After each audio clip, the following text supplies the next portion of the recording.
Hi, my name is Dale. I'm one of the pastors here at Redeemer Bible Church, and today we are back in the Word, and we are in 1 Corinthians chapter 9.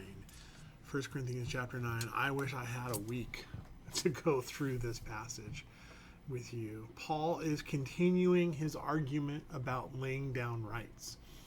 Yesterday, it was about not eating meat. And Paul said at the very end of that passage, if it's going to cause my brother to stumble, I'm not going to eat meat. And he continues this argument now on how he surrenders not only the right to eat meat, but he also surrenders the right to make a living from preaching the gospel. So much information in this short passage, in this short chapter, to really try to unpack here in just a few minutes. So I have to stay at 30,000 foot. But if you want some further study on this, I would commend you to some of the pastors that we esteem highly, John MacArthur and some others, Steve Lawson, some others who have handled this passage, and really dig in deeper to the word here. We have yet at Redeemer to go through 1 Corinthians, so we would need to look to some outside resources to help us try to understand this. A good study Bible would be helpful as well, and a good commentary would be helpful. So feel free to email me if you need any suggested resources. I would certainly love to help you in that.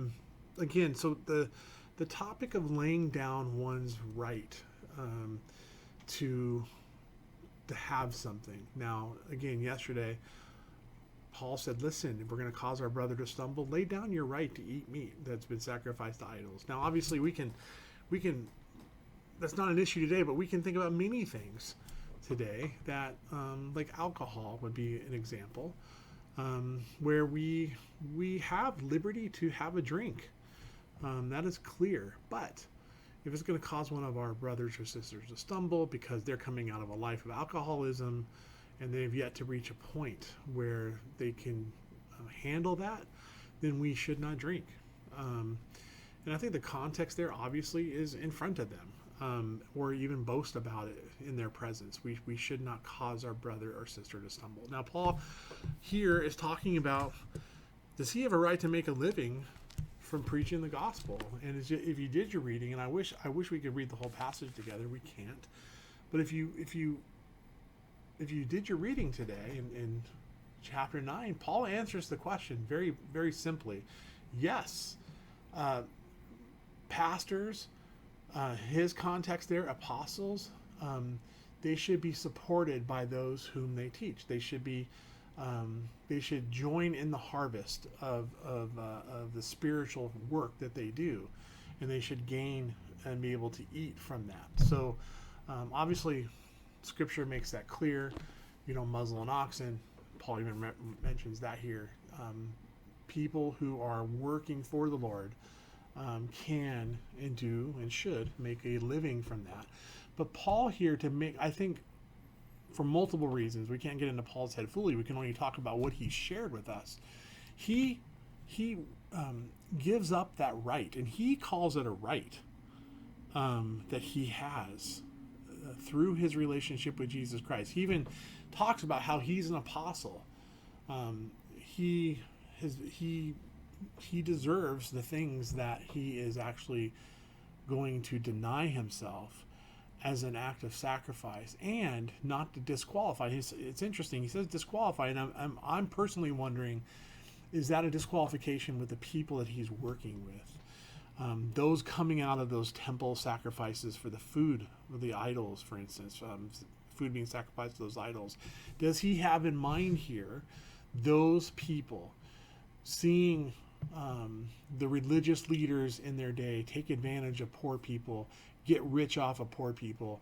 So Paul didn't want them to stumble. I think that makes the most sense in this context. Paul did not want any excuse for somebody to discount what he was going to say to them. So he worked and labored among these people.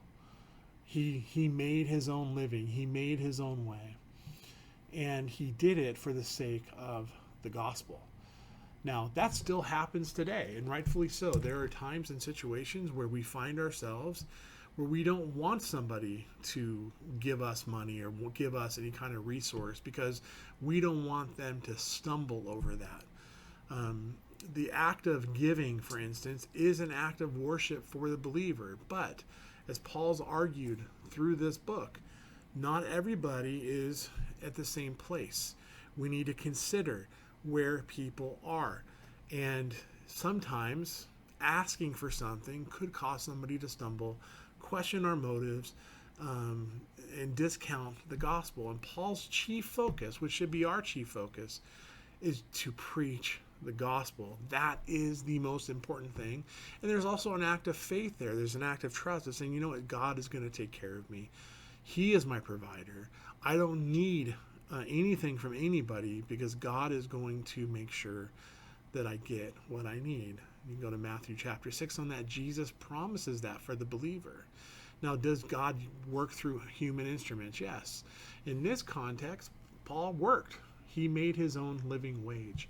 And that was a pattern that he had throughout his missionary work.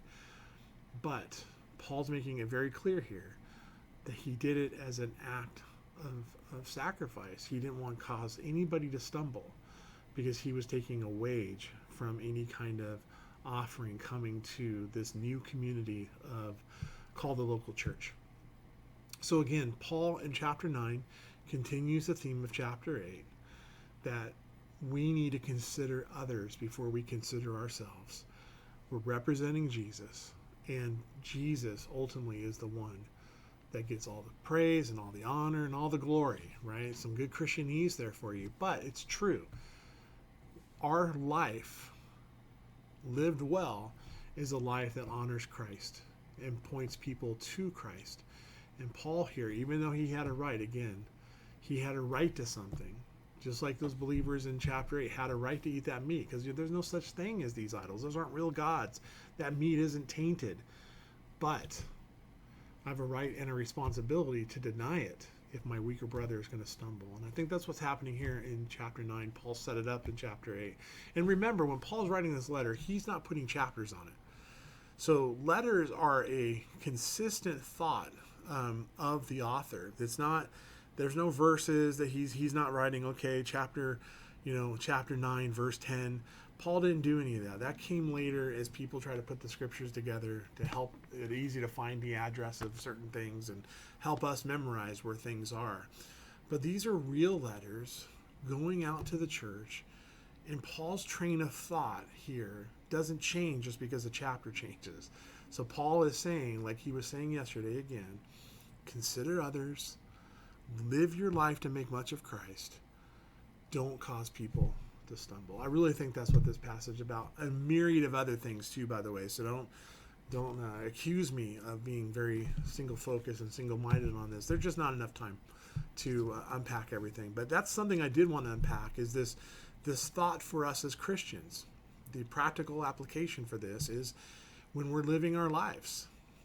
Are we causing people to stumble with our expectations and the rights that we have as Christians? And Paul's making a very clear case here. If our rights are causing people to stumble, we should deny ourselves those rights. That's a hard one, but it's biblical, it's good, and it's true. We'll see you tomorrow for 1 Corinthians chapter 10.